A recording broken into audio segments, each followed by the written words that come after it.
this church, and on behalf of everybody at Dursley Tabernacle, welcome to this evening event, A Year in Politics, in which we'll be talking with our MP, Simon Opher. Simon spoke last week in Stroud at a meeting. It cost them £5 to go and listen to him. It's all free here. How's about that? But we have had to ask you to be ticketed. I know we've had to turn some people away tonight. Unfortunately, that's a sign of our times. It's because of security concerns. So I'm glad to welcome you all. I'm glad that you've made it through Storm Benjamin. And I hope you're feeling warm and drying out. A few words about the format of the evening. First of all, if the fire alarm should go off, get out. The doors at the back will be open. The door on my right, your left, is also a fire exit muster on the church drive. Rod Irvine will operate any fire extinguishers that need to, and we'll check the fire alarm. And if it's a false alarm, call you back in.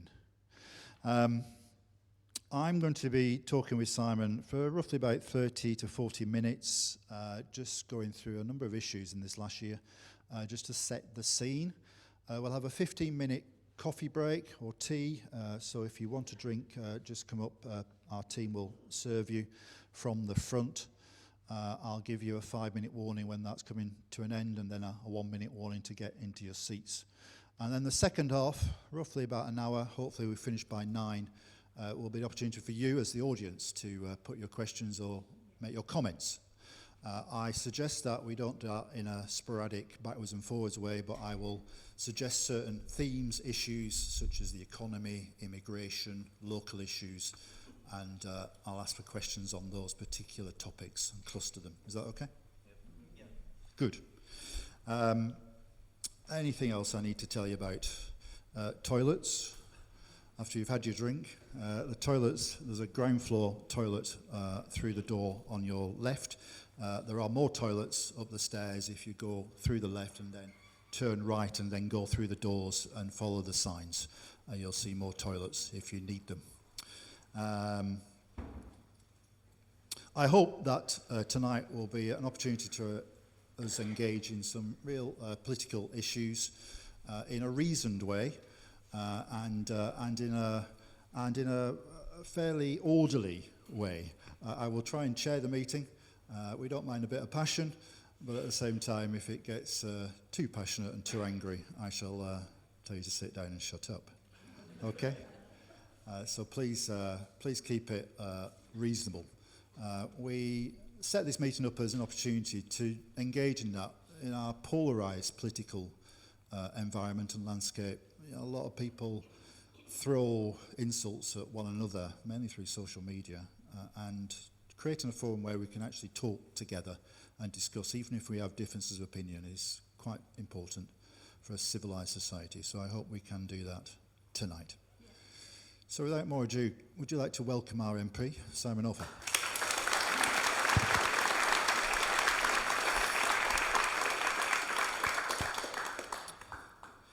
Simon, 5th of July last year, general election, and you were duly elected as the MP for the Stroud district. A year on, more than a year on, do you wish you were still a GP? Yes, can you hear me okay? Yeah, quite often actually.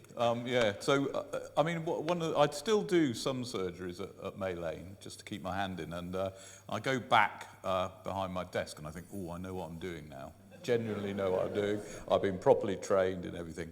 But I would say, actually, becoming an MP is quite an honour, I realise. And I go around, sometimes I go to schools, and they're really pleased to see me, and in a way which I wasn't expecting. So that is really nice, and I really enjoy that. Actually, on the night of These are children. These are children, yeah. They're the most tricky audience. Sweet and innocent. Yeah, but they ask tricky questions. But actually, what was interesting, on the night of the election, our election was called about 1:30 in the morning, which is relatively early. And at that time, Stroud held the record for the biggest swing in electoral history. However, within 3 hours that had been broken 10 times. So I had the record for about 20 minutes. So anyway, that was something to do. And then I think Liz Truss lost the biggest majority ever, which is nearly 30,000 when she lost her seat. So that was the biggest swing ever in electoral history. But for about 20 minutes, Stroud had the record. So that was quite exciting. Regrets. I do miss being a GP, genuinely, and also I've gone from probably still the most respected profession to the least respected profession. So that's tough. You get a lot more flack as an MP than you ever did as a GP. So I do miss that. And the family thing is quite difficult. So I have to spend Monday to Thursday up in London. So I've got a little flat in London that I stay in. And my wife is at home. And she's looking after her father and my daughter. And so that creates problems, actually. That's quite a difficult thing to do, and I think a lot of MPs find that, having two bases as such. So that's been tough, and it's also a very busy job, actually. It's very difficult to have a day off, in fact. So tomorrow I was going to have a day off, but now BBC Sport are coming to Forest Green, and we're doing a little thing at Forest Green about football on prescription. So I'm going to do a little interview there and then watch the game. So it's not tough, really. It's not. You're prescribing football as a way to what? Cope with mental health? Yeah. So to try anxiety. Anxiety. Really, football? Well, I think what it does, football. What's interesting about football is so. We developed this scheme towards the end of last season. At that point, I went to see a game where Forest Green were about 6 minutes away from Wembley in promotion, and then Southend scored, and then they won on penalties. And I thought, how is this good for you, really? I mean, it was really depressing. But what happens in football is you get depressed together or something, so it's quite a binding experience. And from that point of view, I think it does work. So they're providing free tickets, and it's an experiment. It's never been done before. And also, there's a way of clicking on a code, and you can also do walking football if you want to, which they do in Stroud, which I did once. And there's about 40, actually all men, but women can do it as well. But you're not allowed to run. And I thought I'd hate it, but it's really good, actually. And it's very, very popular. And of course, what happens with what we call social prescribing, which is this sort of thing, is that afterwards they all have a cup of tea together and they start sharing lifts. And it's really good for social isolation in our community. So, those sort of things are really fun. But again, it's difficult to have a day off. And then on Sunday, I'm going canvassing in Wootton. Wootton is part of our area now. So it's a busy job. Busy job. Just looking at the year that's been, what would you say your highlights were? I think, you have to do a maiden speech, and I often thought, why is it called a maiden speech? And there's a lot of issues why we have to do it, and you're not allowed to speak in the House until you've done your maiden speech, so you have to find a time. Now, there was something like 350 new MPs, so there was a lot of maiden speeches, but actually, you sort of have to, obviously research it. You're allowed about 8 minutes. But actually, that was an amazing moment to be speaking in the House of Commons for the first time. So I really enjoyed that. That was a real buzz. And actually, you're allowed to, there's a whole structure to it. You have to talk about your area, so I talked about around here. You have to talk about your predecessor, and in a good way, so give something positive back. So it's actually really good politics. So you have to say, so Siobhan Bailey, I actually picked out her childcare work. I thought she did really well there. And it's a really nice way of handing on, from another person, and also finding good things that she did. I also said she had better hair than me, which went down very well on the Tory side, actually.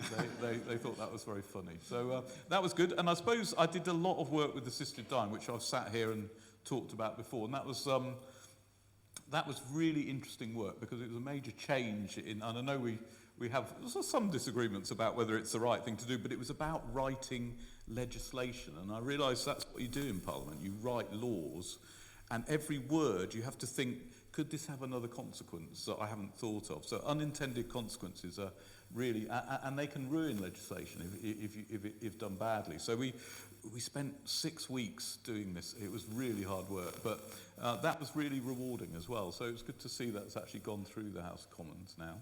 It's now in the House of Lords and having a few problems there, but we're going to get through, I think. When I met up with you, Simon graciously accepted my invitation to come to the parliamentary prayer breakfast back in June, and just before that, the week, there was the big vote on assisted dying, and there was also a vote on the crime and punishment bill, which was the amendment about abortion. Then there was the banning of Palestine Action, and then there was the welfare bill, which you were part of the rebels for. So it seemed to be a very significant week. And so starting with you and looking at this year in politics, that would probably be a good place to start, really, picking up on some of those things. You mentioned about the assisted dying. Where is that now? So it's in the Lords? Yeah, so it's in the Lords. So what happens is it goes through 3 stages in the House of Commons, and you debate it, go through a second reading, which then got voted through in November. And that's a crucial one. And then it goes to something called committee stage, which is when you sit down in a room for 2 days a week for hours. We finished the last one at about 1 in the morning or something. And then you really thrash out every word. And then it goes back to the Commons, and they have a big debate around there, and then it's voted on. So it completed those stages, and then it goes to the House of Lords, and they decide whether, and they scrutinise it. And it's, from that point of view, I'm not a great supporter of the House of Lords, but there's a lot of people who have a lot of experience, so they scrutinise things that they think won't work, and then they make amendments, and then they send it back finally to the Commons. So we have the final say, because we're the elected body, but they oversee the legislation. So it's in the House of Lords at the moment. So how's it going? What do you sense will be the changes that may be coming? I don't know. There's many people there who are actually against the whole concept, which actually isn't their job, really. That's for the House of Commons, because you've elected people to make those decisions. They're slightly slowing it down, I would say. And there's also some things that I'd like to change in it. A couple of things that could improve the bill. Such as?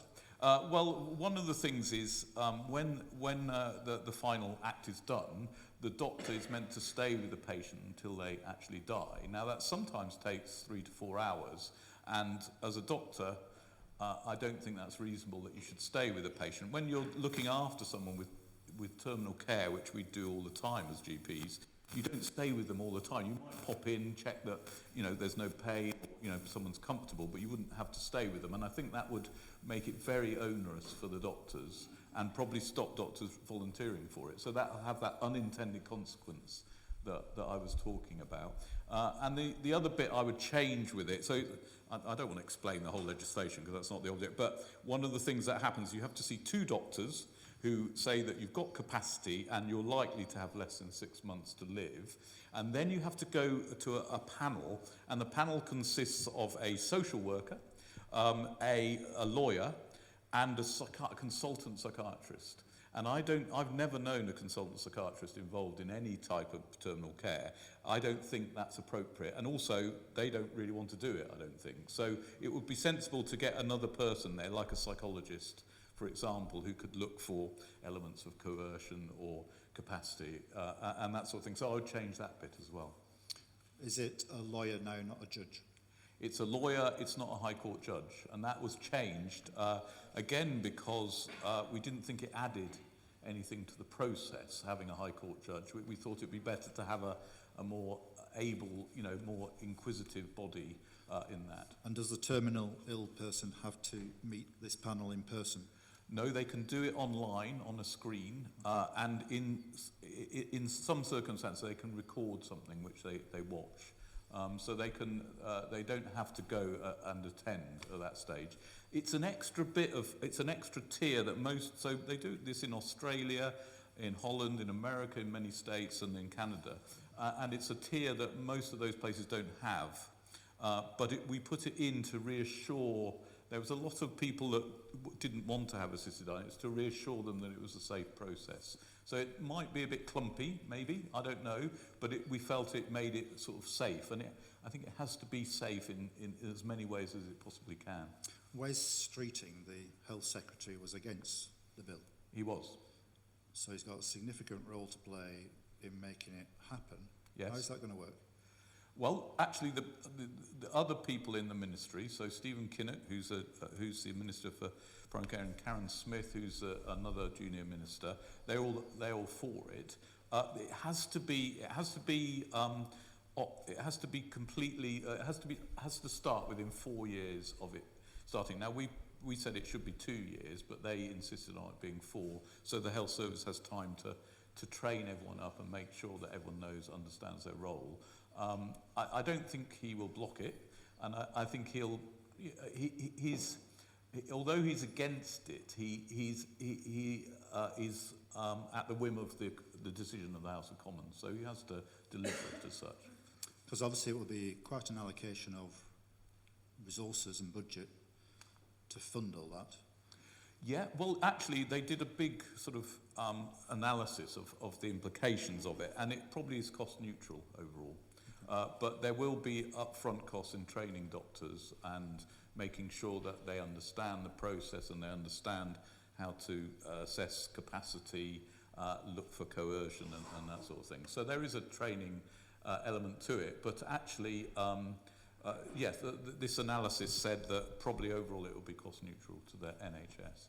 I know in the Lords debate, Sarah Mullally, who was then the Bishop of London, now she's the Archbishop of Canterbury, raised the issue of choice, that it has been flagged at as giving people a choice about how to die, so they can control their death. But she said it's a false choice because there's no suggestions about fully funding the hospice movement, nor sorting out social care. Right. And so it's not really a choice at this moment in time. Well, I don't agree with that, actually. I think that palliative care around here that I experience is still excellent, mostly delivered actually by GPs and district nurses who weren't actually represented on the board. They were palliative care consultants, but actually a lot of it is delivered by them. We can improve it, definitely. Hospices are still functioning. We've got an excellent hospice in Leckhampton, and we've got a really good one that doesn't have inpatient care in Longfields as well, in Minchinhampton, and they're operational, and I've been to see them. So there is hospice care, there is palliative care. It could be better, yes, but the argument is, how good does it have to be until everyone's happy to have assisted dying? And there's no way of assessing that. Now, one of the parts of the legislation is that every patient is offered a referral to palliative care. And this was one of the things that the people who were against the bill wanted, was that they wanted to compel patients to see palliative care. But you should never compel a patient to do anything. They should have a choice. And some patients didn't want palliative care. They just wanted to go home and just see their doctor, actually, and the district nurse. They didn't want to go through the hospital. So we have to, it's all about giving patients autonomy more than choice, so that they're in control of what happens. Now, you have to guard against people coercing them, and you have to guard against the fact that they need to understand, that's called capacity, they need to understand what they're doing. But so it is a major change, and probably in 20 years' time, that's what they'll remember this Parliament for, I suspect. But I personally think it's a good thing. I know many people, actually about 70 to 75% of people are in favour of it, but some people are against it, and that's absolutely fine, and no doctor or nurse or care staff will be forced to partake in this process, and certainly no patients will be forced into an assisted death. That's very, very clear in the legislation. And social care, where are we with that? Because there's going to be some proposals coming out soon.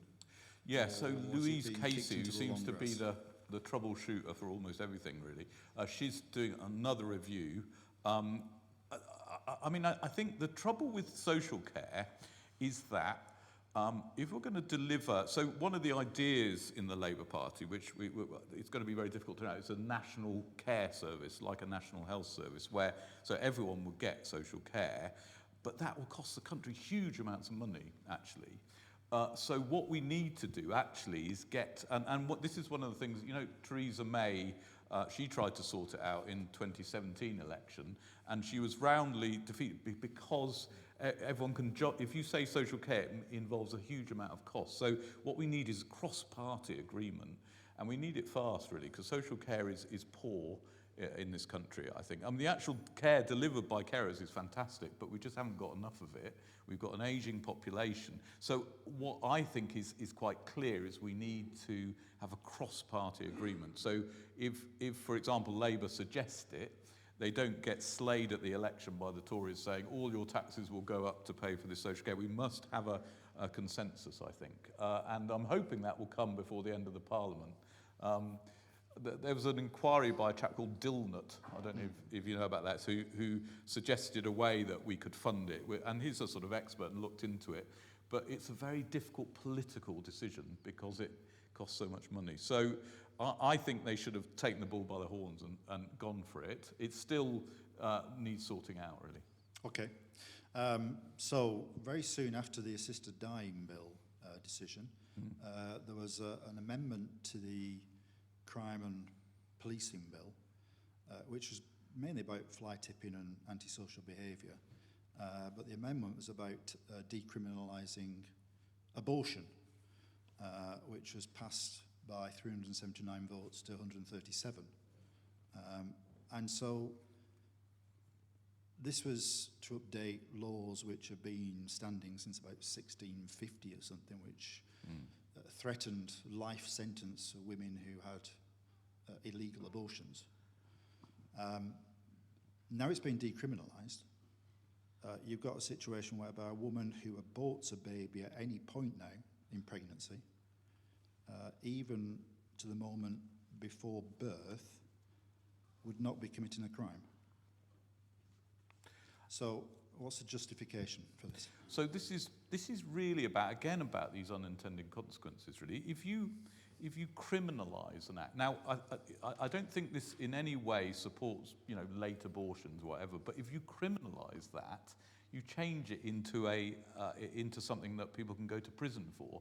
If someone has such a late abortion illegally, that's an absolute tragedy, and that person needs looking after, but they certainly don't need to be put in prison for that. So that the idea was, by decriminalising it, actually you enable those people to access care more appropriately.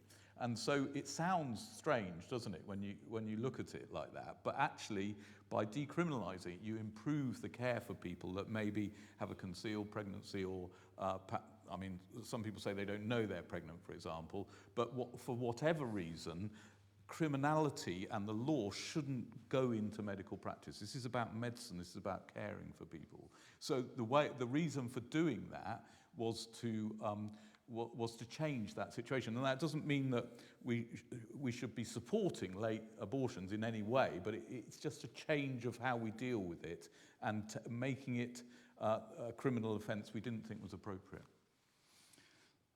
The ethical arguments for abortion has always been framed as the pro-choice against the rights of the unborn, rights of the women, rights of the unborn. This seems like a decisive victory for the rights of women. I think it supports women to make choices of their own, but it also so one of the problems is. For example, I'll give you another example just so to illustrate this sort of thing. So one of the things that I'm fighting at the moment is that doctors have a legal right, a legal duty to report when underage girls report they're having sex with adults, all right? Now that sounds like a very sensible idea, but the only problem with that is that means that if that is going on, underage girls are less likely to tell their doctor about it. So it reduces their care. So even though the law seems right, it will have unintended consequences. And that's really the same argument as we're talking about with abortion. It's not that we're supporting abuse or late terminations of pregnancy. It's just we're taking it out of the criminal system and putting it back where it belongs, which is a caring system. Okay. During that week, there was the banning of Palestine Action. Did you agree with that? I abstained on that. Now, this is a really tricky one because, first of all, Palestine Action aren't terribly nice organisations. So they've assaulted a number of people with sledgehammers, and so they're not they're not. They do some quite unpleasant things. I believe, now I'm not party to information, but I believe MI5 said that they were a security risk, all right? And then what happened was the Palestinian Action were lumped together with two neo-Nazi organizations that clearly were terrorists, and we couldn't split them. We asked them to say, we'd like to ban it. So if we had voted against that, then we would have allowed these neo-Nazi organizations to carry on, not under sort of terrorist legislation. Now, I think that my personal view actually is that it wasn't. I don't know what the security thing is, so I don't know what MI5 said, so I can't really, you have to in some way trust the government. On the other hand, it seemed as though criminal law was enough to deal with those type of incidents that they were partaking in, not terrorist law. So I think I don't think it's actually the right decision, but I don't know that intelligence. So it may be that there's something much more serious going on. But now we're in a ridiculous situation where if someone puts on a T-shirt saying Palestinian Action, they get arrested. And a lot of people in Stroud have got arrested up in London. And it's just got ridiculous, I think, and we need to rethink it. Someone also got arrested, I don't know if you're sure, for plasticine action by mistake. Did you see that? And I thought that was great. So we all got T-shirts printed with plasticine action on. But on the other hand, I think also that, so what's happened now is Palestinian Action is mixed up with the whole Palestinian question. And it didn't need to be. So I think, we need to have a rethink. And I have said that in the House of Commons, actually. Well, let's talk about the Palestinian and the Gaza question. Because, of course, you tried to go to the West Bank. Yeah. But you were turned round. Yeah. So, I tried to go. So that was a few weeks ago. And so we flew to Jordan. Me and another doctor who's an ENT surgeon. He's about 66, and he's a Jewish doctor, and he's in the National Council of Jews in England. He was interested at the same time as what was going on, but he had been mainly pro-Israeli in what he'd said, and we tried to get in, and actually it wasn't very dramatic. We just sat there for hours. The only really worrying thing actually for me was that I got this. So we talked to the sort of foreign secretary on the phone, and it all seemed very important. But he said we've got no leverage at all now. We have virtually no relationship, and it's quite clear that Israel is sort of beyond caring what people think, and that's a dangerous situation, I think. Anyway, we were refused entry. What we were going to do, we were under something called Medical Aid for Palestine, MAP as it's called, and we were just going to look at medical facilities in the West Bank. We weren't going anywhere near Gaza, but we were refused entry, and we came home. But ironically, because we were refused entry, we got a lot of press. So I was able to say, because actually we've got quite a lot of information what's going on in the West Bank, and it's not good, really. They're withholding money from all the healthcare workers. So most of the nurses and doctors are working for no pay because all their pay goes through the Palestinian Authority, and that money has been taken by the Israeli government. So, the situation doesn't sound very good at all, and we were able to actually talk about that because everyone wanted to talk to us because we'd been denied entry. I think it's not, I think Israel's under enormous stress, obviously, but I think that was a sign that they don't want people looking at what's going on in the West Bank. So for me, that wasn't a good thing. Two things about the government that have been caught up. One was complicity with Israel, with selling arms. Yeah. And the other thing was about recognising a Palestinian state. What's your comments on those two? Well, I actually, so I've been sort of trying to fight to extract ourselves from any complicity, because I think what was going on in Gaza really, well, as the United Nations said, was classed as a genocide. And I think that we needed, as a country, to both do the right thing and be seen to be doing the right thing. So we pushed for a total arms embargo. They did stop about 35 arms licenses. So I went to see Hamish Faulkner, who's a minister there, and that's one of the new things as an MP. You go to the Foreign Office. It's a very grand colonial building, and then you go and see the these ministers who's, in these grand offices. But actually what we were saying to him is three things, because the three campaigns, well, the main thing that I wanted to talk to him about was recognising the state of Palestine.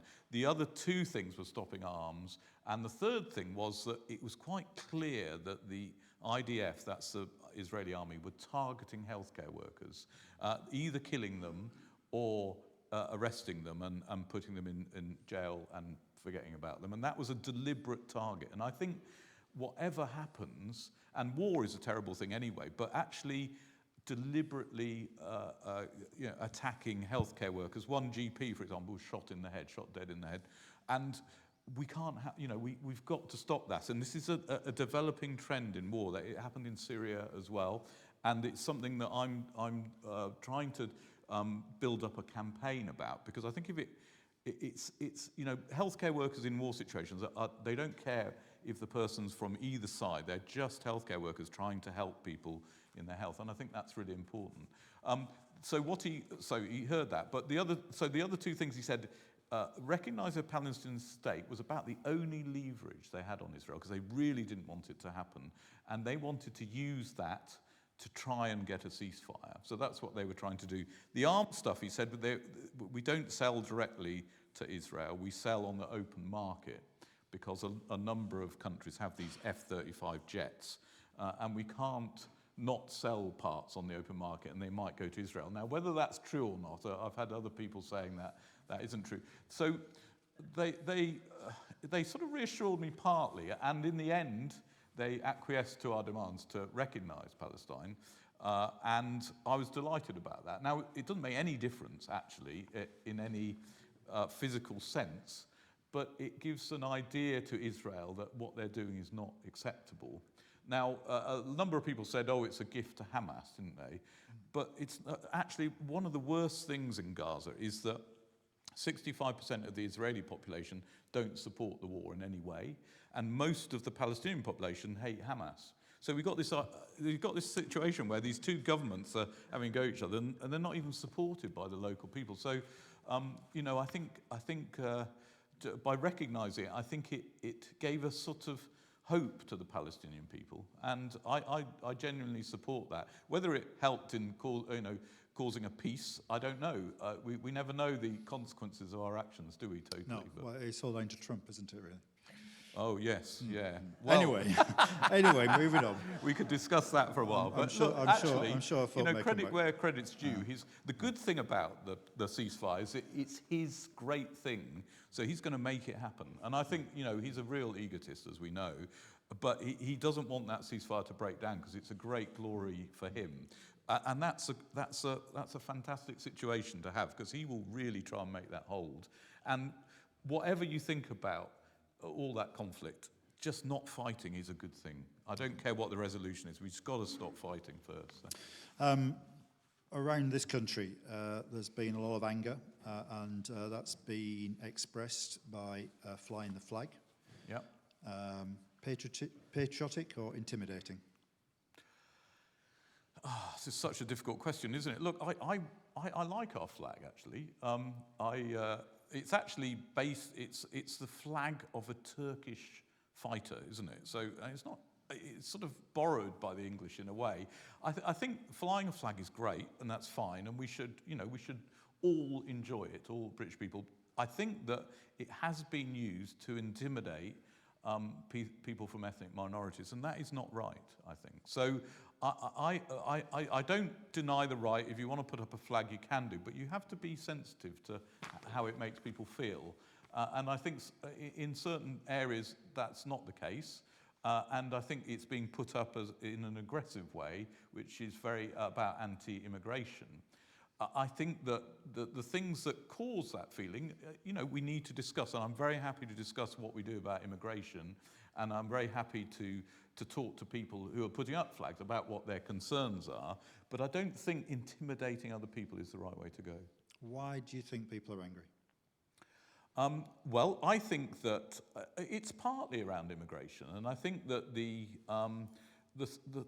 feeling that we can't stop people coming to our country is a bad psychological position to be in. And actually, I don't think it's right under any means. I don't think it's right for the people seeking asylum because they're having to undertake a very dangerous journey. They're obviously filling the coffers of a lot of criminal gangs. And also, I think we need to ascertain whether they are genuine asylum seekers. And if they are, we should give them asylum. But I think the reason why people are angry is not just that. And I think that there's inequality in this country has increased massively in the last 30 years. And I think people feel genuinely disenfranchised. They're not very well off. They've got a cost of living crisis. And they naturally blame the government. And they also blame, they like, it's easier to blame a certain part of our community. And that is immigrants in this situation. So you raise the issue of inequality. Should the Labour Party be redistributing wealth more? Yes. Yeah, sorry, but I think they should. And I'm really hoping that the budget in November is going to raise taxes on wealthier people. I think we need to lift the two-child cap. I've campaigned on that. I mean, the two-child cap was introduced to try and reduce the number of children that were born to poorer families to get benefits. There's no evidence it's done that at all. All it's done is put 500,000 kids into poverty. So with a very easy measure, it's a little bit expensive, 3 to 4 billion, but I think that's what we should be spending our money on, pulling 500,000 people immediately children pulled out of poverty. So it's a no-brainer, and I think we need to fund that by taxing richer people. Going back to that June meeting, you're about to vote on the welfare bill. You ended up being a rebel. Yeah. And you caused the government to reverse its cuts on disability payments. Yeah. You avoided being deprived of the whip, just by a whisker. Yeah, I did, yeah. Yeah, so... But the Rachel Reeves's attempts to try to trim the welfare budget backfired, and she wasn't able to do that. Can we afford the welfare budget? The short answer is no, we can't. My argument there was what you were doing is that you were taking benefits from people, for example, who couldn't wash themselves from the waist down. And there were a number of, the way they sort of structured it, it was around these PIP payments, personal independent payments, which actually you can work and still receive that, but it's just about being disabled and having some extra money to look after yourself when you're disabled. And I think, I just feel like that's the wrong way to go about saving money. We do, what my feeling is about benefits is that we need to stop people going on to long-term benefits by making them better. So a lot of it is mental health. I think something like 40 to 42% of long-term PIP payments are based around mental health.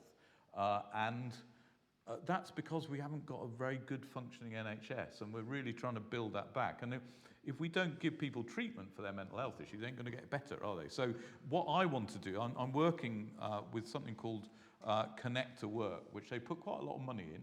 And what it means is that one of the schemes, for example, is when you give someone a sick note, they get reviewed by someone after a couple of weeks, and they look into employment, not necessarily by the GP. It could be by someone who works in the GP surgery, and they say, okay, how much can you work, and make sure that they're thinking about work. And the reason I support that is that work is actually good for us, and particularly for mental health issues. It's really good. Not only do you get money for doing work, but you have to get up in the morning, you make friends at work. So I'm not averse to getting people back to work. It's just we have to start at that top end and make people better so they don't enter long-term sick. So that's my argument. So, and I think we can trim the welfare budget. There's a lot of people in this country who are economically inactive, as it's called, and that means they're either just not working or they're off on sick leave. And I think it's really good for the population to be working. I think it's something that we should aspire to, and that will also reduce the benefits bill. But by taking it off people who are on benefits because they are genuinely disabled and can't wash the bottom half of the body, it's just the wrong way round, I think. Majority of the welfare bill is pensions. Yeah. Should the triple lot be abolished? I don't know, actually. I don't know. I mean, the triple lock, as you know, is sort of guarantees pensions to remain on or above inflation, basically. Actually, I don't think we should abolish the triple lock, because actually pensions in this country are still lower than the European average by quite substantially. So no, I don't think we should. That's quite a simple answer, wasn't it, for a politician? 5 more minutes just to discuss some things. Education. The government hasn't met its targets for teacher recruitment yet. How's that going? So I've got some data on this. So we pledged to get 6,500 teachers, and we're the other thing so we're not quite there yet. Yeah, you're right on that. But what we're doing is we also implemented a 10% pay rise as soon as we got in, and also we're putting money into financial incentives into training teachers in certain subjects which are very poor. So generally sciences and mathematics, computing, and SEND teachers as well. So we're putting more money into training them, and we will get there. We're just not got there yet. And the money is there to invest, and that's going to be taken from the VAT that we're now charging on public schools. So that money is already being reinvested into training those teachers up. Has the VAT on private schools been successful? Well, a lot of people said all these schools were closed, but actually not many of them have, as it turns out. I think it's the right thing to do, because in a cash-strapped economy, we need to invest in comprehensive education. So I do agree with that. I think that there was a lot of scaremongering initially about a lot of schools going out of business. Some will have done. I don't know the actual figures, actually, Simon, but I do think it's the right thing to do, and it's one of the more radical things we've done, but I think it was the right thing. There was a few controversial moments, weren't there, in the budget? Inheritance tax on farmers, cancelling winter fuel payments for pensioners, rising employers' national insurance. Have they backfired? I think were they own goals? I think the winter fuel allowance, I think, was probably the right policy introduced in the wrong way. So I mean, my parents get winter fuel allowance, and they don't need it, actually. They really don't need it. So someone came to me and said, oh, we used to use that for all our spending money in Thailand. And you're going, well, that's not right, is it? So, but on the other hand, so my argument here was always that, and I made this quite clear to the government, is that it's the right idea, but the cap was too low. It was set at £12,500, and that left a gap up till about, I think if you earn over 18 or 19,000 from pensions, that's probably enough. But there was that gap where people genuinely would turn off their heating. And that was a mistake, I think. Now they've sort of almost overcompensated, so we've all got our money back, which I don't think we actually needed. But on the other hand, I do think it was a mistake. And I think to give the government their credit, they recognise that that was a mistake and have reinstated it. The national insurance is an interesting one, because just before we got elected, the Conservatives took 4% off employees' contribution to national insurance, so saved a lot of money. And because we made a commitment not to raise personal tax, we had to find that was totally unfunded when we got there. There was no money to pay for that. So to fund that and to fund an increase in the NHS, we had to put it on employers. And I think it was the right thing to do, to be honest. It's been quite unpopular. I've got quite a lot of flack for it. Not to shirk it, the farmers' issue. So the farmer, a couple who own a farm, at the moment, you don't have to pay inheritance tax on any value of any farm. So most people as a couple, would get about $1 million tax-free in this country, and then they pay 40% tax. And what's been suggested for people with farms is that they up that to 3 million, and then you have half the taxation, 20% tax on everything above that. The problem is, actually, farmers are asset rich. Their farms are worth a lot of money, but they don't get much income. So actually, it has caused a problem, and I'm hoping that we can up the value of that a little bit more, so that small family farms won't be affected. Already, a lot of farms aren't affected, but it does catch a few family farms. One of them in Ewley that I know quite well, and they will be affected by this, and they'll have to pay money which really they can't afford to pay on, because they're not getting much salary. So I'm hoping they're going to slightly up that. The problem is, actually, in the last 10 years, if you look at the farms that have been claiming inheritance tax, about 50% of them haven't done any agriculture for the last 5 years. So they're tax dodgers. But not all farms are tax dodgers. So in a way, the enemy of the farmer is the people that say they've got a farm to avoid inheritance tax. But it is a complex. It's made me very unpopular with farmers locally, and I do understand why. But in a way, it's also a bit unfair that the rest of us have to pay tax on inheritance tax at 40% over $1 million. And do you know what I mean? So it has been a very difficult thing for us. But I think we have to try and keep family farms going. And for that reason, I do feel we need to just do a little tweaks to this to make it work. Last question, which is a nudge to my tea maker to go and make the tea.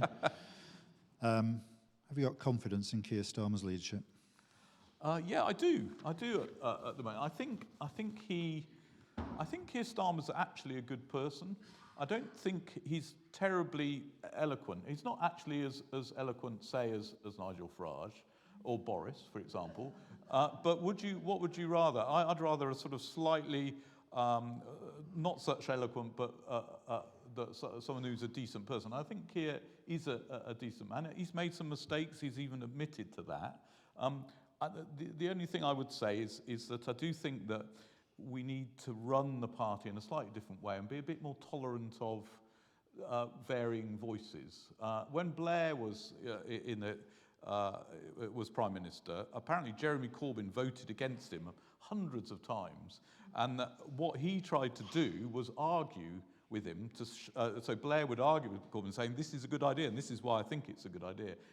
We don't get so much of that, and I think a little bit of a more loosening, so we have a more good, healthy discussion would be useful. But I don't think that obviously Keir is the leader, so he has some input on that. But it's actually how the party's run. But I think Keir himself.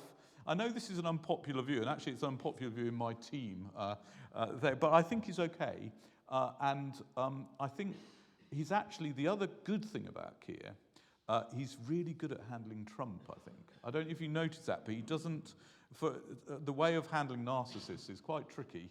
I'm sure you don't know some, because I'm sure you don't deal with any narcissists. But you have to allow them a certain amount of space. And I think he's done well for our country in what is a tumultuous situation with Trump whacking these big taxes on a lot of people. So I think actually on those international scenes, he's played quite well. But I know he's not very popular. I think he's the least popular leader at the moment. But leaders tend to be unpopular. So let's just wait. So at the moment, I think he could do better, but he's doing okay. And I should at this point out that this evening is being recorded. That's the end of my ministerial career, isn't it? We will take about 12 minutes break. Is that okay now? To allow you to just have a stretch. If you want some drinks, then our team will serve you here at the front.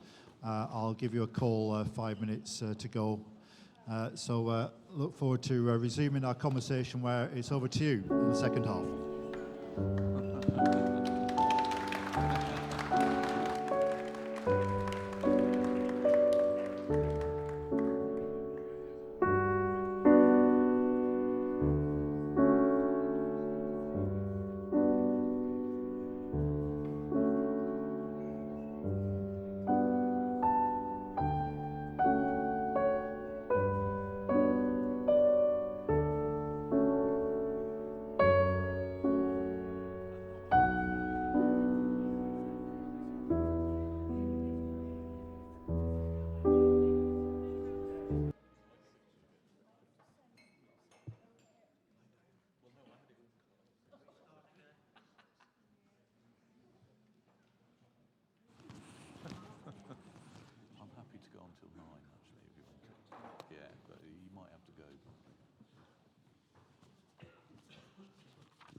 Thank you. If you can be seated, we'll resume.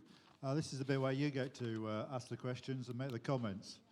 I propose that we'll do it in sections, different issues, rough batting order, immigration, welfare, health, economy, diplomacy, local issues, education, any other business, really. If you want to ask him who's going to win the Premier League or whatever, that's the bit for any other business just to mop up. So, issues about immigration, first of all. Anybody got any questions or comments on immigration? Just put your hand up. I'll choose you. We've got some mics. Wait till the mic comes and then we'll get you in there. So the whole area of immigration, hot potato at the moment in our society. Is it about immigration? No, it's about something. Okay, not now. Not now then, thank you. Anybody else? Anybody else got a question about immigration? Yep, at the back. There. Yep, and then that person over there. The immigration issue is, as you said, associated very much with asylum seekers. If people are seeking asylum, it's frequently because things are pretty horrid where they are. What are we doing to make it less necessary for people to seek asylum?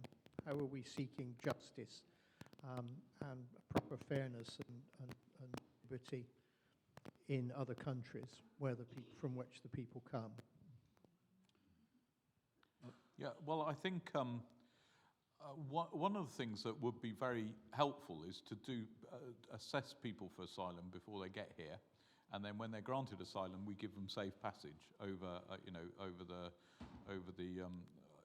the sea, so that they don't have to come in small boats. Now that would involve doing a lot of stuff in France, probably, etc., and in other countries. So, I mean, at the moment, we have inherited a big mess with this. And to be fair, it's the same all over Europe. So at the moment, we have a lower level of asylum seekers in most countries in Europe. You wouldn't believe it with all the fuss that's made about it, but that is true. But I do think that we need to do two things. That we need to make sure that if you're a genuine asylum seeker, if you've been subjected to violence and threats and torture in your own country, we should have a place for you here. And that's a mark of a civilized country, I think. And also, we need to take our fair share of people that are coming to Europe. I think that's really important. But I do think that creates all sorts of difficulties. And I'm sorry, I don't pretend I've got real solutions for that at the moment. And I don't know of any particular plans. But I would think that trying to get people to apply for asylum before they come here. And the other thing we need to do is speed up the asylum process so that not so many people are hanging around waiting for that. And but I do think it's our moral duty in this country to do that. And we've always done it. Just before the Second World War, we took a lot of Jewish people who were asylum seekers, and that they've really enriched our country. A lot of them won Nobel Prizes and all this. So asylum seekers per se are, we have a duty and a moral duty to accept them. And I think the thing that actually winds people up in this country is the uncontrolled passage across the across the sea to our country, and that's really what we've got to try and get hold of. Look, if I had a really good solution, I wouldn't be sitting here. Probably, I'd probably be in the Home Office sorting out. It is a difficult problem because of the regulations surrounding it, but that would be my solution anyway. Okay, well, we had another question down there about immigration. Hi, and sorry, just before my question. You made a point earlier around the triple lock-on pensions and how we're far lower than Europe, which completely valid, but our contribution rates are far, far lower than other European countries. Just on immigration, I work for a company locally. We have people that come into the UK. I'm in charge of our immigration. I think the recent changes around increasing the salary thresholds, I understand the dialogue. I understand need to reduce numbers. I think, and I've worked here locally, I've worked here in London in the same job, and I've had the London weighting applied to my salary. It's really frustrating that these differences in salary thresholds are applied across the UK, and there is no local difference for an engineering company locally in the south, I'm here in a personal capacity, but for an engineering company that employs a lot of people locally and is a big contributor to our economy, to see that threshold applied across the UK with no differential between London weighting and the southwest, particularly in industries such as aerospace, engineering, where there are so many jobs locally, is really difficult. And I understand the pressures, I understand the need to reduce numbers, but just what do you think to that? And do you not think there could be some sort of London versus non-London weighting applied to those salary thresholds? Yeah, no, that's a really good question, actually, and you're clearly really informed about this. And I think I'm not a super expert in this area, but I do think that continually heightening the amount of money that people have to earn to get in is just not helpful at all. And also that applies to families as well.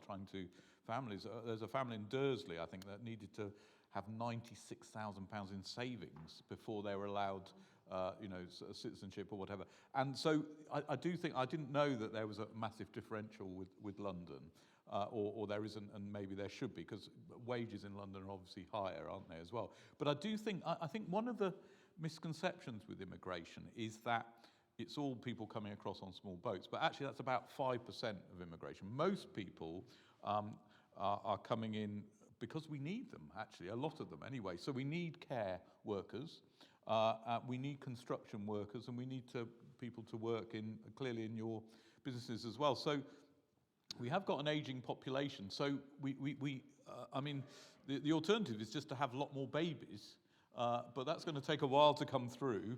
And also, a lot of people don't want to have lots of babies. So immigration will be a factor as we go forward. And if we don't have immigration, we will start actually getting a poorer country, because there'll be no one to do those jobs. So I'll take that as I don't know the answer specifically to your question with the London weighting, so I can take that.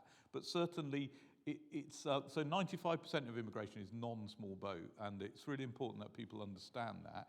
And immigrants are part of our history. This is part of our multiculturalism, and I do feel that they're really important in this country. And something like over 20% of people have a sort of ethnic minority sort of status. They're really part of it. And here in Dursley, we must welcome them. And actually, we do generally. I think that's one of the things that I dislike about the current climate, is that most people in this country are very, very tolerant, and actually much more multicultural than France, for example, which is much more segregated. So thank you for that question. I'll take that back as well, if that's all right. And if you can leave your name, I'll try and get back to you over as well. Thank you. Anything else on immigration, anyone? Yes, person there. What's preventing assessment of asylum seekers before they get here? You said that was a solution and should be done. But what's preventing it? Why are there camps in France and in the condition they're in? Why aren't those people being assessed in France by us? To be honest, I think that it's because it hasn't been all set up there. I'm not, as I say, I'm not absolutely certain about some of the details on this, I'm afraid. But it does seem like a sensible thing to do. And at one point, it was policy to do that. But immigration law is actually very complicated as well. So it's all about the country that you come from when you arrive and that sort of thing. But it does make sense to do that. And it's something that I know they have looked at before. So I'm afraid I don't know what the current situation is. Okay, thank you. Let's move on then. Any questions about... Sorry, did you have a question about immigration? Yeah, sorry, I just wanted to come back to the first gentleman's point. So I think his point was about what we do to make life better for people in other countries and stop them needing to come here in the first place. Yeah, sorry. This government have made further cuts to the aid budget beyond reducing it below international standards and the legal bill that committed us to 0.7% of GNI. Boris Johnson's government cut it to 0.5, the current government's cut it to 0.3. What's your thoughts about that, and how that then feeds into this cycle of Yeah, my view is that is short-sighted, and I think that actually it is counterproductive to do that, and particularly at the same time as America's cutting all aid to people, and that's things like contraceptive clinics and everything. So I do feel that we should step in there and actually, help help. So that's the foreign, budgets for that sort of thing. And I think we should put it back to 0.7%. That isn't the policy of my party. Annalise Dodds, who's someone you might know, did resign over this matter. They did it because they had to increase defence spending because of the threat of Russia, which is a real threat as well. And I think that it's very difficult because I'm a bit of a pacifist, really. But I do think one of the main purposes of government is to keep the country safe and secure. So that's what they're doing. But my feeling is that keeping it safe and secure, part of that is the overseas aids budget. So I totally agree with you, actually. Okay, Sorry, I missed the point of the question. I didn't hear it quite properly, I'm afraid. Okay, let's move on. Any questions about health and any of those health issues? Health? Yeah. Is it about health? Yeah. Go on then. I need help reader. Oh, okay. Why don't you give it to me and then we'll just take anybody else's questions about health. Anybody else got questions about on the health issues?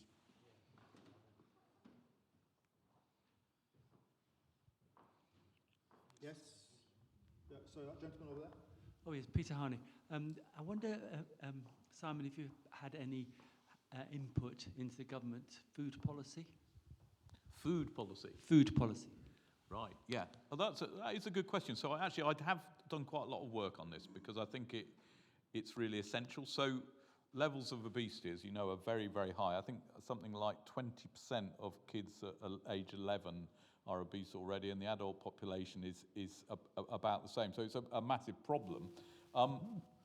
Food policy, there's lots of different parts of food policy. So how we do our farming and how we fund that farming is really important to food. Let me concentrate, though, on actually buying food, if that's okay, and how we can affect people and make sure they have a healthier diet. So I have been working with an organisation called Nesta around this. And the first thing is we have to try and reduce the amount of junk food people are eating because it's very high in fats and salts and sugar, all the things that actually taste good but are really bad for us. Well, you know all this, Peter, anyway. So how are we going to do that? So the first thing is we're about to ban junk food advertising before 9 o'clock. So that's a good thing, and that will help. There's a few issues with that, which I won't bore you with, but we're fighting that.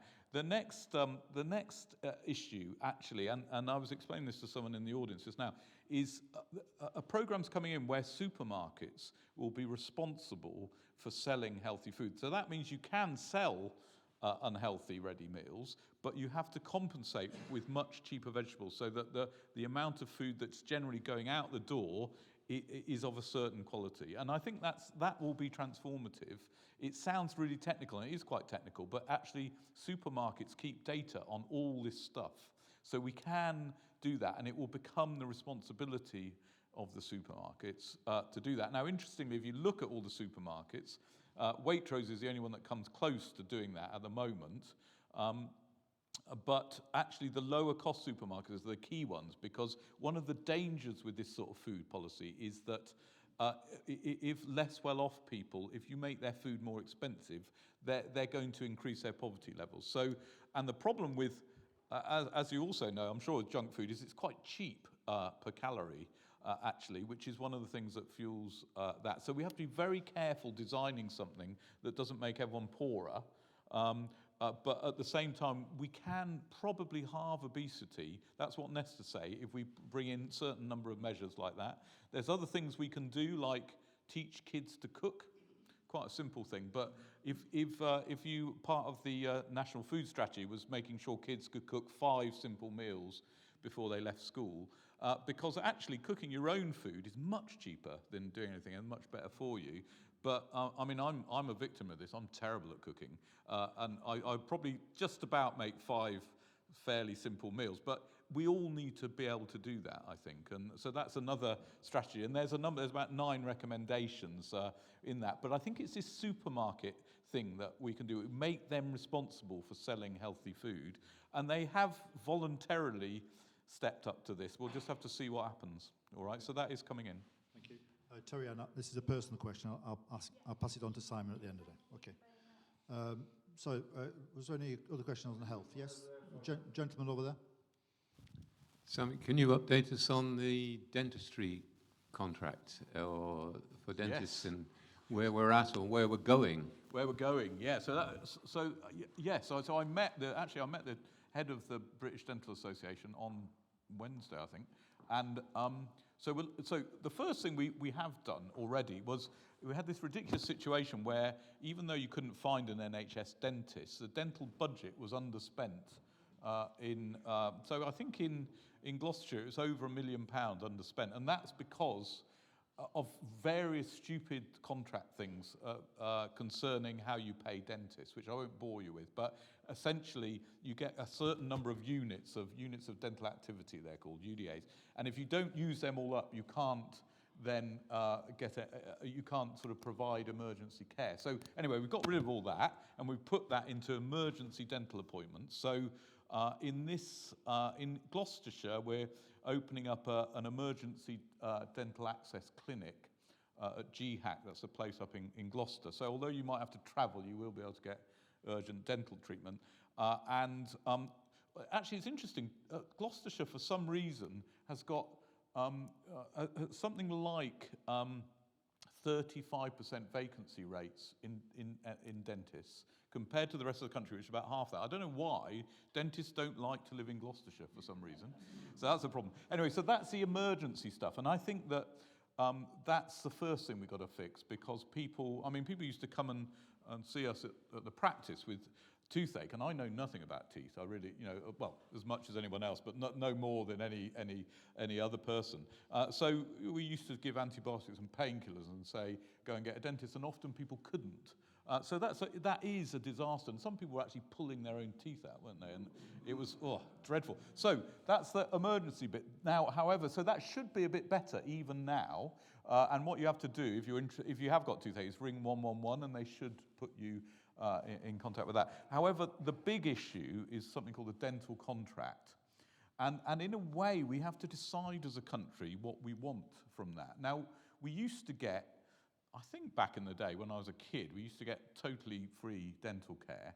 That's obviously incredibly expensive. Do we want to pay on that? Or do we want to have a situation like we have now, if you can get an NHS dentist, where you get some of it funded and you pay a bit? But we are into consultations on that, and we're going to have a new contract for dentists sometime in 2026. So that will start to evolve in that way.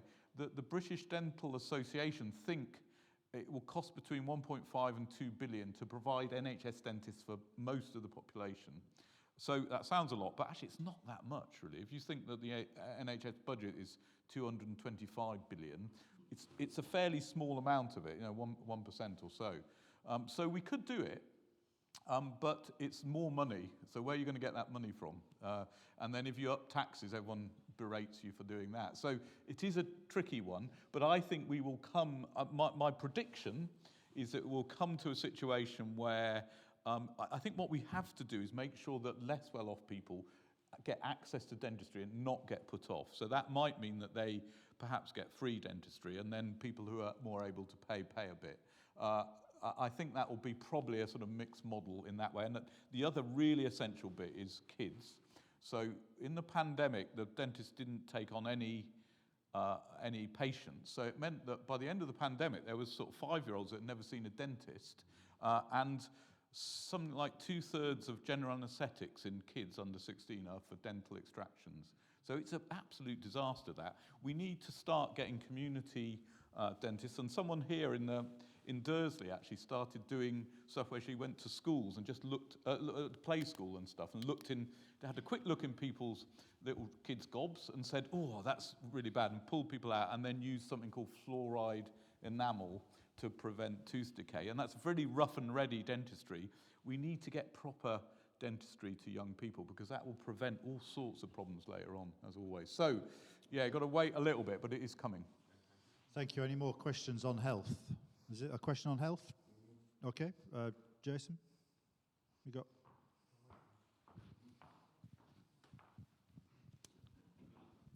Just a question for you, Dr. Opher. Jenna has not got a dentist anymore, and she's like, she's just fed up with no dentist because they won't see her, and really, she just pulled her own teeth out, like you said. We, yeah, we don't want to know the details. No, I've got If it's personal matters, Jason, talk with Simon at the end. Is that okay? Yeah, but what should happen in the next 2 years is that we should be able to get the dentist locally to start taking on NHS patients. I had to wait 18 months in CAM to get on, and then so it's not good, and I do apologise for that. It's going to take a while to turn around. Anything else on health, anyone? What about wealth? Oh, yep, question here. About wealth. When my children were at Redknock, which is 30 odd years ago, there used to be a dental unit that came round to the schools and did basic dentistry. And all that's vanished, hasn't it? Yeah, that did go quite a while ago. There used to be a community dentist, used to be at Sandpits, didn't they, as well? Yes, but they actually came to the schools at one point. Yeah, no, they did. I mean, one of the things I agree, and that's a sort of level. Do we want that? And we can discuss that with the general contract. One thing we are doing, not terribly popular with teachers, but they now have to teach kids how to brush their teeth. But actually, I mean, it sounds awful, but actually those very simple things are the most effective things to do in health. Very, very simple things like teaching toothbrushing. You might say that should be a parental job, and it probably should be a parental job, but that doesn't mean that all parents are teaching kids how to brush their teeth. So that is happening as we speak now. But the school dentist, hasn't been around for ages. Is that the best way of delivering it? I don't know, is the answer. Maybe it is. That might be a good idea. We used to have knit nurses as well. Oh, yeah. I'm not advocating the return. We're all starting to itch now. Shall we move on? As we're talking about teachers, education. Any questions about education? Yeah, at the back. As a chair of governors at a local primary school, the number of EHCPs have gone in our school from 11 to 22. Could you explain what those are? So an educational healthcare plan. Thank you. For children with additional needs or health needs. It's really unsettling to know that the MPs are thinking of reshaping what SEND provision looks like in schools, and it's been pushed back again to 2026. What's your view on it, and how can we help these tiny people in school who desperately need support who don't get it? No, I agree with that. And I think SEND is... I had a meeting with an educational psychologist about SEND, and he goes, as a politician, SEND is a lose-lose. So whatever you do, it's going to be unpopular. I mean, I think... And actually, the other thing he said, so I'm just quoting him, not particularly my view or not, but actually what happened was when Thatcher introduced league tables for schools, if you weren't educationally able, you then got put in a special educational need sort of area, and then from that came all sorts of administration around it, and then it's increasingly grown to support children who need it. But one of the problems is sometimes people with special educational needs need a huge amount of support, hundreds of thousands of pounds, and how do we spend?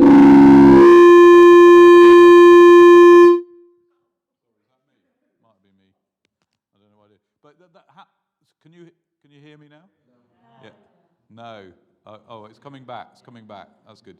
So, yeah, I'm no expert on this, but how do you spend that certain amount of money? Otherwise, it's just going to balloon into increasing the amounts. And I've spoken to a lot of teachers. Some schools are actually not having SEN pupils because it's not being reimbursed enough, so that they haven't got the funding to do it. So the whole thing is a mess, I think. And I'm interested in how we sort it out. And I'm actually interested in your views about what would be the best thing. I think it's a very thorny issue because we probably need to redistribute the funds, so some people will lose out a bit. And I think also some of the... there's a sort of class thing going on where people, middle-class people with children that struggle with certain subjects are getting private EHCPs and therefore getting funding, whereas people perhaps who need it more, who are less well off, aren't getting it as well. You know all these problems anyway, I'm sure, because you probably know much better than me. I don't know what the solution is, but I'm interested to know what you think we should do. Given a sort of finite budget as well, I mean, my feeling is that we should mainly have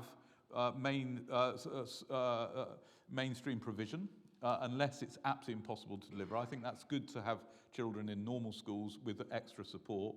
And I think we should fund it really well, because I think if you fund those pupils, you tend to get good bang for your bucks, really. But I don't know the details. I don't know if that's enough. Sorry, it's a bit of a fudgy answer. Okay, anybody else got questions about education down here, this gentleman? I'm speaking as an ex-teacher, actually, and my son's a teacher. It's great that they're getting people to come into teaching, that extra money, but my son's a physics teacher, and he said it's not A-level physics. If you want to put more water in the bath, it's probably better to put the plug in first. And at the moment, of those teachers we train, within 5 years, if the statistics are going to go the same way, half of them will have left the profession. So why are we training more? Shouldn't we be hanging on to the good ones we got? Yeah, no, absolutely. That's a good bit of physics, actually. If you want to fill a bath, put the plug in. I don't know exactly what the answer is. As I said before, one of the things we've been doing is trying to incentivize people to come into it in the first place, because particularly the sciences and maths, it was very difficult to find anyone. I don't know how you stop teachers leaving. I mean, pay is... Reduce their workload. 20-something years ago, I was doing 20 hours a week outside of the classroom. Now it would be 40 minimum. Yeah. And just ticking boxes. They want to be teaching kids, not doing all this other stuff. League tables and everything. Well, yeah, reducing admin is always something that we always try to fight for in the NHS as well. I'm not a great expert in this area, but I do think that Ofsted causes huge amounts of stress and paperwork, as CQC inspections do in general practice, to very little effect, to be honest, apart from you get a grading for your school, don't you? And that seems to please some people. I don't know. I think we need to reduce what we can and make sure teachers are teaching most of the time. But I've got no particular... I haven't got any access into that side of things to make changes happen. But that would be my general feeling. And, we need to... I often thought, why are bankers paid loads and teachers paid not very much? In a way, it should be reversed, shouldn't it? But sadly, we're not in that society at the moment. That is absolutely pie in the sky, by the way, that we'll reverse that. But any other questions on education or comments? Yes, gentlemen, lady there. Do you think that too many young people are going to university, especially now that AI is predicted to be taking a lot of white-collar jobs? Oh, that's a good question, isn't it? I'll tell you what I'd do as a doctor. I'd ask you what you thought on that one. Because I don't know. So at the moment, the stats are something like 50% of our young people go to university. I do feel like education in itself is a good idea. And I think it gives you lots of other things apart from just that knowledge. But on the other hand, it costs a lot of money, and they're looking at raising it even more, aren't they, to 12 grand a year. Is it worth that money is a good question. The AI question, I have this thing about AI that it's everywhere you go, it's thrown as a solution to what's going to happen. I'm not sure it is. I think it's just another tool that we'll learn how to use, but I don't think it will take those jobs. And certainly in medicine, which I know about, it will be another tool for doctors. It won't replace doctors in any way. You won't reduce the number of doctors you need because of AI. That is absolutely definite. Whether we're putting too many people through university who perhaps don't gain that much from it, apart from that general education, which, as I said, I think those more vocational training things are really good and perhaps underused in this country. And I'd really support more people doing that, and then getting less debt as well. On the other hand, I think it's a good aspiration to try and go to university if you want to. So we should have a very mixed model. It's another fudgy politician's answer, wasn't it? But I do apologise. What do you think, actually? Could we ask you what you think? I think that there's been quite a lot in the press about certain degrees are a sort of negative value, because in actual fact they never earn enough to justify doing that degree, and they never earn enough to pay back the loan. And in fact, although the government's tried to put a lot of costs onto young people for higher education, the state has built up a massive bank of debt, hasn't it, for student Yeah, loans. no, they have. Yeah, And that's all back on us again, isn't it? That's a big student debt. So really, I think the whole thing needs to be examined as to really the value of a lot of these degrees, to be honest. I agree, but we need to be careful about value of degrees, I think, because particularly in the arts, it's very difficult to prove that value, and yet the arts employ more people than the car industry in this country. We're probably better at art than almost anything else, so we need to be careful how we value things. A lot of people say sort of media studies, but perhaps are they useful or not? I don't know. I think in a way there's quite a lot of evidence that it is useful for people. And I think one thing I notice is that when you go to university, you have to be able to arrange yourself and plan stuff. And that's a good skill for anyone. Whether it's worth all that money, I don't know. So it is, I think less people are thinking about going to university or not. Some people are deciding not to go, and I think that's perfectly justified. But I do think we need to make a provision for anyone who wants to go that there is a place for them. Okay, thank you. Was the over there? Last question on the education. Kind of answered my question. I was going to say, what do you think is the value of the arts? Because we have so much, all this emphasis on, I'm going to get an apprenticeship. But there aren't apprenticeships in arts because nobody wants to put money into it. What are we going to do about addressing that balance and starting to celebrate art and music and literature and all of those things in our society again? Yeah, no, really. I mean, as I said, I personally think the arts are incredibly valuable to this country. And it's what we do punch way above our weights in the art. In music, we do definitely, in visual arts, and in many other areas. And I think that we do have to, my daughter is a potter, right? So she works quite hard and she makes just about, under minimum wage anyway. And she's quite successful. She's one of the few people I know who supports it entirely on being a maker. So it's very badly rewarded. I mean, we should reward it better, but that's unlikely to happen. So what we need to do is value it at least in other ways. The other thing, I'm trying to run a campaign. As you know, I used a lot of arts in May Lane with Damien. We used to use arts to try and make people better, and particularly music in young people has got a huge amount of evidence around it. And I think that we need to employ artists to actually make us better. There's just been this, sorry, I'm going off topic entirely, but this is my passion.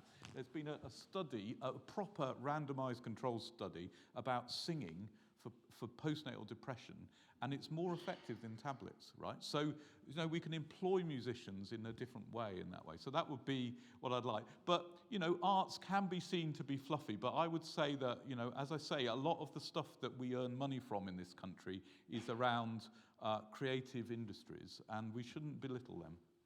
You can come to church and sing, of course, as yeah. well. Thank you. Let's move on. That's why you're all so happy, Simon. Well, indeed. Diplomacy and international relations. Any questions or comments on that particular topic? No, we don't care about the world. Yeah, there's a question over there. Or comment? Yeah, it's sort of indirectly related to that.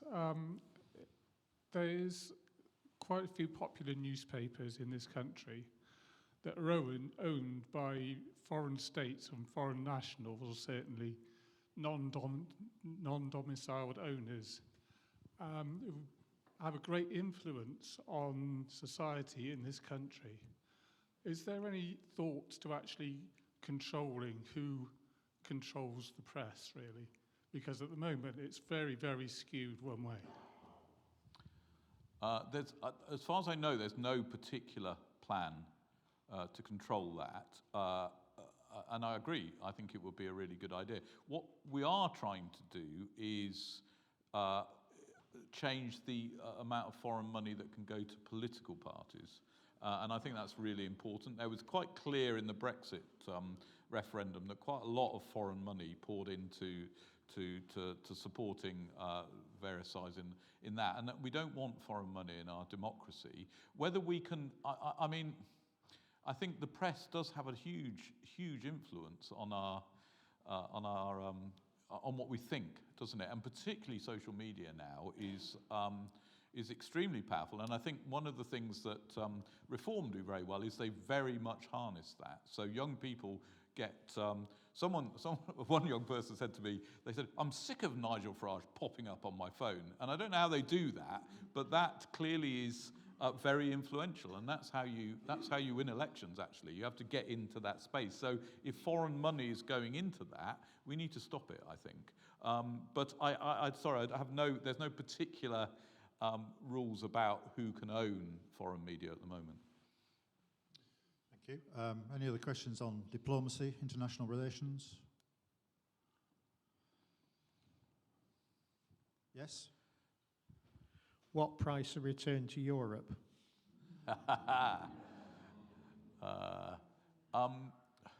So at the moment, I don't think it's... so one of the things they're doing at the moment, and you might have noticed, is that they are beginning to rebuild trade relationships with Europe, which is great, I think. And I think I sense in this country there is a genuine realisation that it was a mistake to come out of Europe. But that's only happening quite slowly.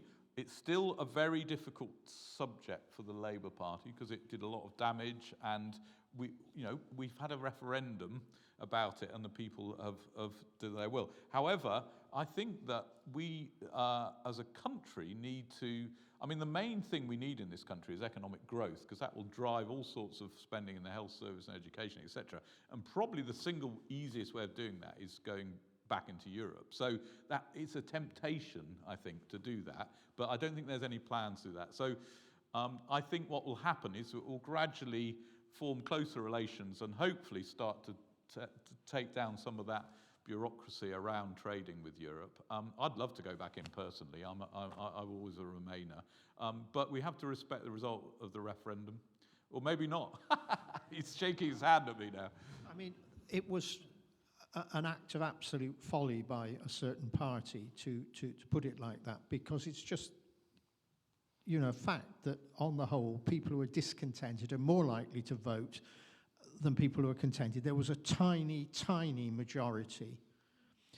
So really, it didn't suggest that the country as a whole wanted to go against it.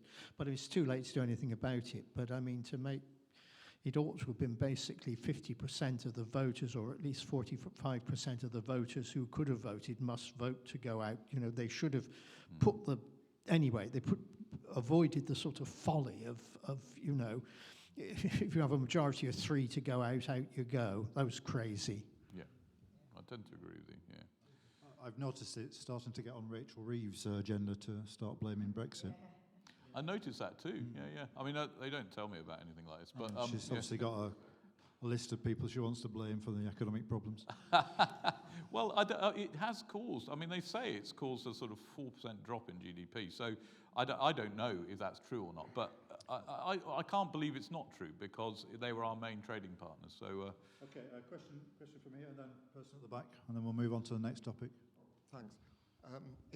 It's really a supplementary to the last question, and you were talking about growth, needing the country to grow, but so much of our industry is owned by overseas organisations. Part of the Brexit campaign was to take back control. We've lost control, and I'm not sure how, Parliament can see a way back. We've allowed organisations that developed things for using in computers, chips, etc., down in Cambridge. They're owned by American companies. So basically, a lot of our industry is not our industry anymore. So how can we grow as a nation? Okay, thank you.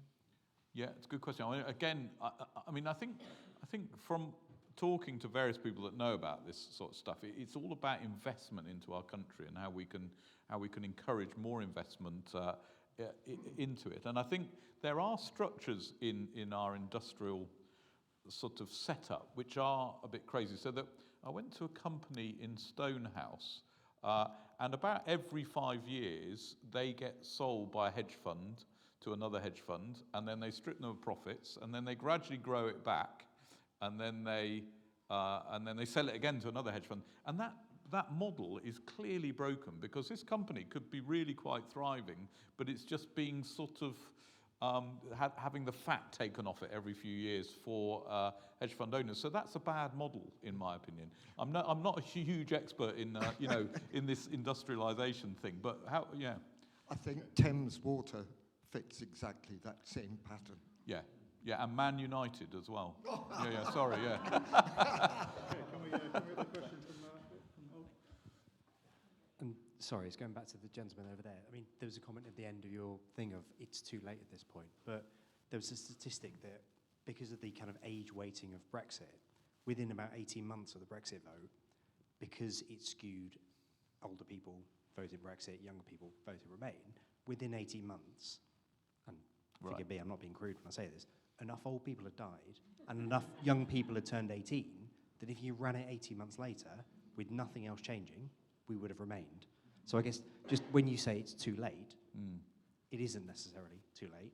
And again, I work for a local large employer, the amount of time and admin moving people, moving products in and out of it's an absolute nightmare.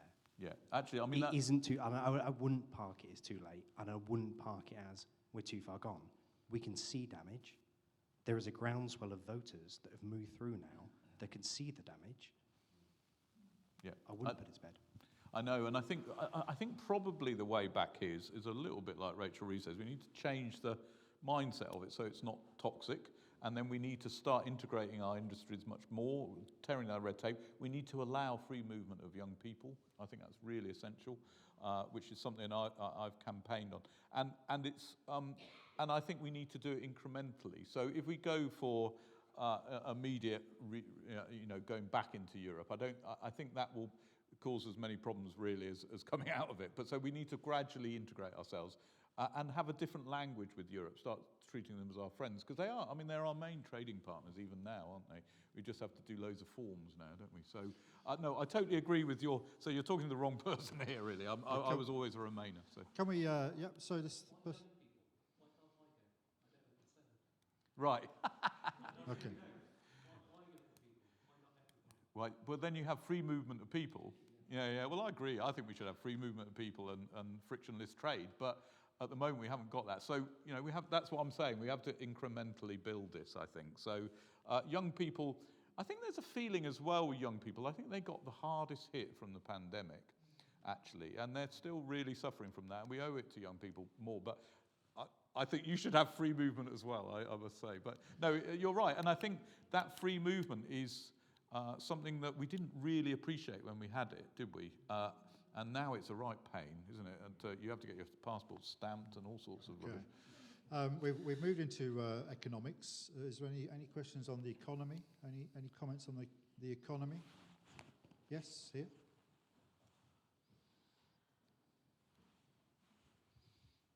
Local business rates. So you promised just before you came in that you'd have a look at it, and you agreed that in Dursley that local traders shouldn't be paying business rates. And now they've just all been reassessed, and a lot of them are now paying business rates and then some. For a small community like ourselves to have such independent retailers, a lot of them just can't afford to stay open. And one thing to help that would be the reduction or abolishment of business rates. How do you feel about that? No, I agree with that, and I actually I thought we were going to do that, so I'm going to take that back, can I, to see and get back to you, because I think that's something that because I've been doing a little bit on small, particularly shops as well, and how we can rejuvenate our high streets, and business rates is part of that. The rents are also part of that. And that's much more difficult. But the one thing we're doing with the empty shops, so there's now legislation which means that if a shop's traded for less than 360 days over 2 years, we can go to an auction. And also we're doing a project just ourselves in our office about writing to empty shops to see, to ask them to let them out to either community shops or to maybe just to students that could do artwork or use them for something. But I totally hear what you're saying about business rates. I mean, my understanding was that there would be a levelling of business rates between the big internet providers, mentioning no names, and the high street and small businesses. So small businesses will have much lower rates, but I don't know what's happened to that, so I'll have to look into that for you. The rateable value have recently gone up, and because the rateable value has gone up, it means that now there was a lot of businesses locally that weren't paying any business rates, and then now are. And Now they're all come into it. And it's a huge amount that they're having to pay relatively to what they have to actually sell to be able to get that back. Right, okay, well thank you for that. I'll just take that back. Thank you. As I say, I mean, it's really, as an MP, you have to sort of know a lot about everything, really, and I just don't know enough about that to answer you. So. Any other questions on the economy or on local issues? We moved into that. Any other? Yes, here.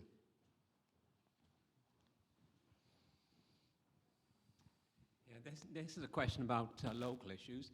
I am concerned about Stroud District Council, who I believe is a very good local authority, and the government is intent on getting rid of it for reasons which are very difficult to understand, other than the fact that, it's supposed to save money, but apparently it's not saving money, and it's under this sort of strange name called devolution, which I thought devolution was meant to make things more local. Stroud District Council understand the local issues of Stroud. I doubt very much that Gloucester and Cheltenham have that type of knowledge about what goes on in Stroud and Dursley and the area. Okay, yeah, so devolution, it's interesting. So the idea behind devolution, as you say, is to give local people much more say in their local authority. The Gloucestershire is becoming a bit of an anachronism in that it's got two local authorities. So you've got a county council and a district council. Now, the unification of those councils has happened quite a lot elsewhere, but it hasn't happened in Gloucestershire. And the rationale behind that is because it's so confusing knowing who's in charge. So the grass on the edge of a verge is county council, whereas in a park it's district council. There's all sorts of various things that are very, very complicated. And the idea is to simplify that. And there is some evidence that it will save some money because it will streamline it. And so that's one of the reasons we're doing it. And the other thing about it, particularly around here, is it's about our relationship to the mayoral areas. So in this area, there's the West of England Combined Authority, which is in Bristol, and all those mayoral areas are getting quite a bit of money to develop their own infrastructure. So what I feel we need to do around here is create a small combined authority and then join in with WECA, as it's called, so that we can actually be integrated with a city which is got much more devolution attached to it. That will improve our transport links and our rail links, and I think it will really transform stuff around here for local authorities. So that's my own particular view about it. One of the things that's not defined yet is the role of the parish councils. And what I'd love to see, so I think Dursley and Stroud, for example, both have town councils that are quite strong and well run. They would probably get more responsibility under this model, so that localism would be maintained. So that would be my, that is what I'd say to you. You don't look terribly impressed, though, so I don't... Well, I have to bias it because Stroud District Council is my landlord, and I'm quite pleased with them as a landlord. I'm very concerned about some other authority taking over, thereby increasing costs. The increasing costs, increasing the rent, and so. Well, I can't promise you that's not going to happen, but that's not the intention at all of the changes. It just doesn't come across very clearly. The explanations in the Stroud News and Journal is not very clear. There's a certain miasma of doubt about the whole thing, and it wasn't part of the Labour manifesto. So why is the government doing this? Well, devolution was, so that was giving more power to the regions, was definitely part of what our plan was. I think the thing in Gloucestershire, once you drill down there, the thing is, how do we configure services? So Gloucestershire, if Gloucestershire became one big combined authority, it would be very large, about 650,000 people. That's probably too large. So we're looking at making it a bit smaller, probably of us, Forest of Dean and Gloucester, and that would be about half that, so about 300,000. Don't quote me on the numbers, by the way, but something like that. And I think that's probably our preferred model because it keeps it to a size which is usable but combines the functions of the two local authorities and makes it more efficient and more reactive, I'm hoping. But the town councils, it's really important that they step up, I think, too. Okay. Any other questions about local issues? Yeah. I just wanted to challenge you on the model, because if it's the Forest of Dean and Stroud and Gloucester, then effectively you're taking the wealthiest part of Gloucestershire and putting that in a different group and having perhaps the less wealthy parts in an authority. So we'd be potentially losing in that model.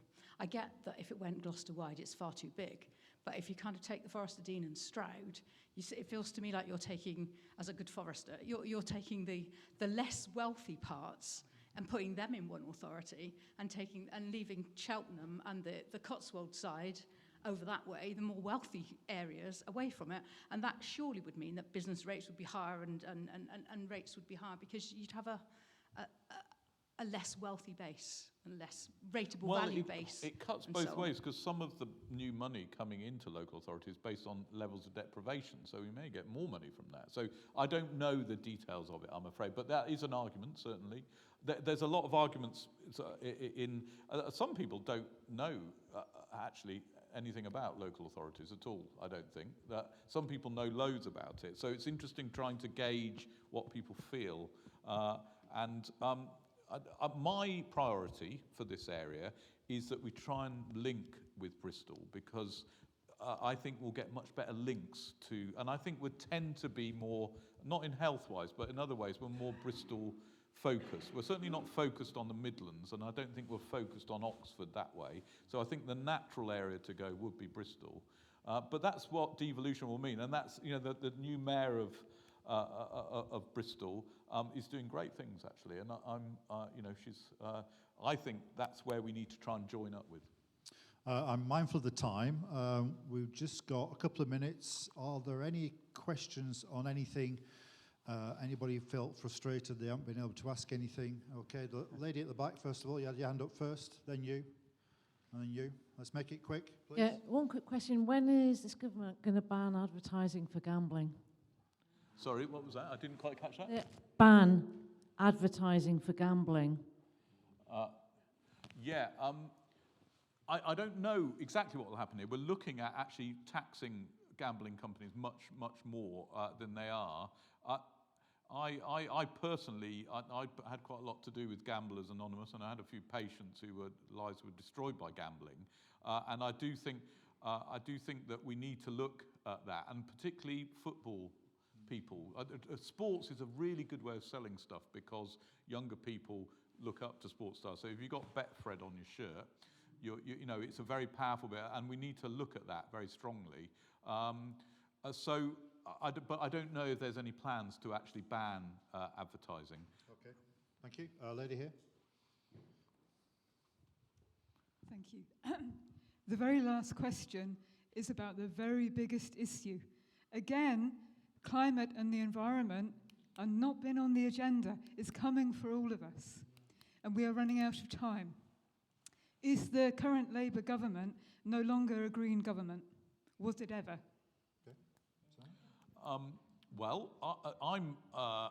I think it is a Green government. The reason I think it is because we're investing huge amounts into sustainable energy.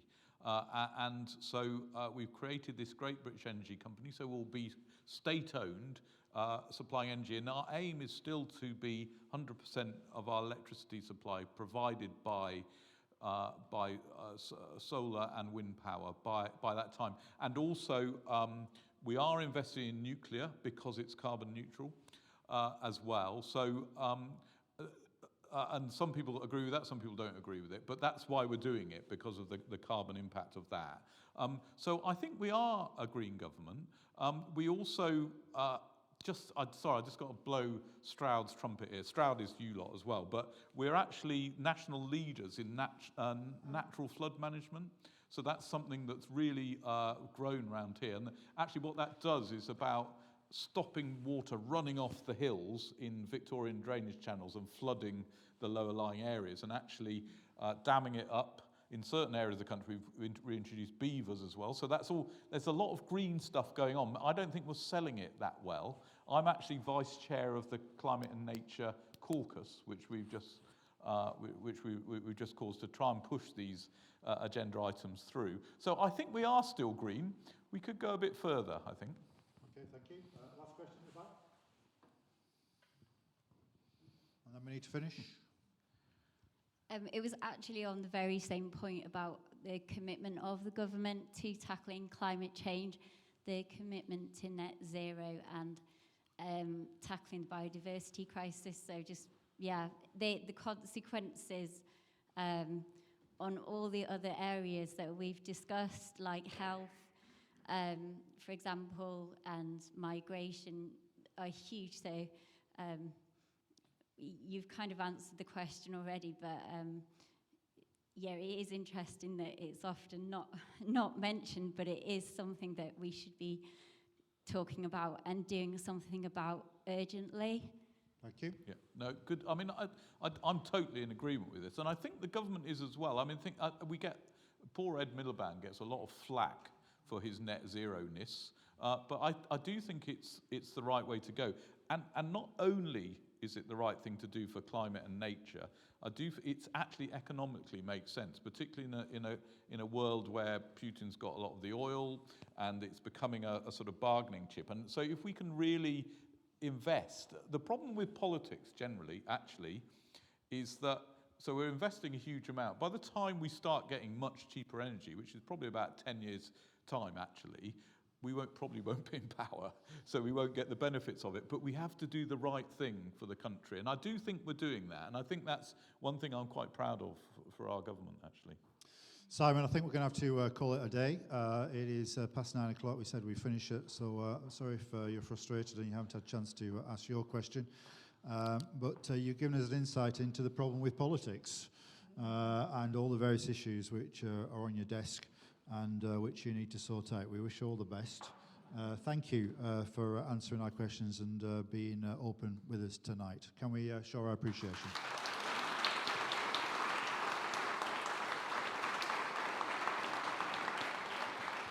And good night to you all. Good night.